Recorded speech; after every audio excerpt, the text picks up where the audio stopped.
এরপরে প্রশ্ন, জন্মদিনে উইশ করা যাবে কিনা? দয়া করে কোরআন এবং হাদিসের আলোকে উত্তর দিবেন।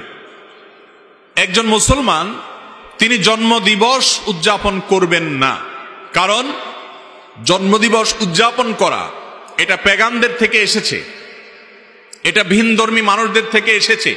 শুধুমাত্র তাদের থেকে এসেছে তা নয়, জন্মদিনকে কেন্দ্র করে যে কাজগুলো হয়ে থাকে, এমন কি এই যে আমরা আগুন জ্বালিয়ে থাকি, অনেকে জন্মদিনকে কেন্দ্র করে মোমবাতি জ্বালিয়ে থাকেন, কেক কাটাকাটি করে থাকেন, এই সবগুলো হুবহু এইভাবে এসেছে অনেকগুলো ভ্রান্ত বিশ্বাস থেকে।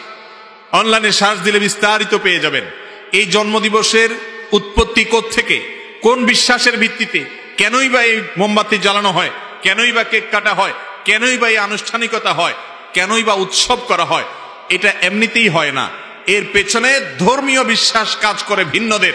একজন মুসলমান কখনো অন্য ধর্মের মানুষের ধর্মীয় বিশ্বাস ধারণ লালন করতে পারেন, অন্তত তাদের সাথে সাদৃশ্য হয় সেজন্য এটাকে তিনি বয়কট করবেন। মুসলমান কখনো অযথা, অহেতুক এবং অযৌক্তিক কাজ করতে পারে না। মুসলমানের প্রত্যেকটা কাজের পিছনে কি থাকবে? যুক্তি থাকবে, কোনো একটা অবশ্যই তার পেছনে যৌক্তিক কারণ কাজ করবে। আপনার জীবন থেকে একটা বছর খসে গেল, আপনার জন্মদিবস আসলো, ধরেন আগামীকাল আপনার জন্মদিন, তার মানে হলো আপনাকে আল্লাহ যত হায়াত দিয়েছে তার থেকে একটা বছর চলে গেছে, পরবর্তী বছর আবার ওই দিনে আসলো, মানে আরেকটা বছর চলে গেছে। আপনার হায়াত থেকে একটা বছর চলে গেলে এটা কি খুশি হওয়ার কথা না কান্দার কথা? আমাদের কিছু কিছু উৎসব আছে যে উৎসবগুলোর কোনো আগা মাথা খুঁজে পাবেন না।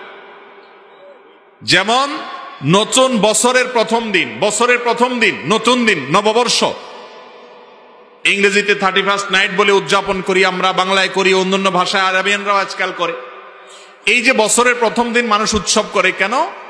কারণ বছরের প্রথম দিন আসছে। বছরের প্রথম দিন আসলে যদি উৎসব করতে হয়, তাহলে বছরের শেষ দিন চলে যাওয়ার কারণে কান্না করা উচিত না? যার আগমনে আনন্দ হয় তার বিদায়ে বেদনা হওয়ার কথা না? যার আসলে খুশি হয় সে চলে গেলে কষ্ট লাগবে না?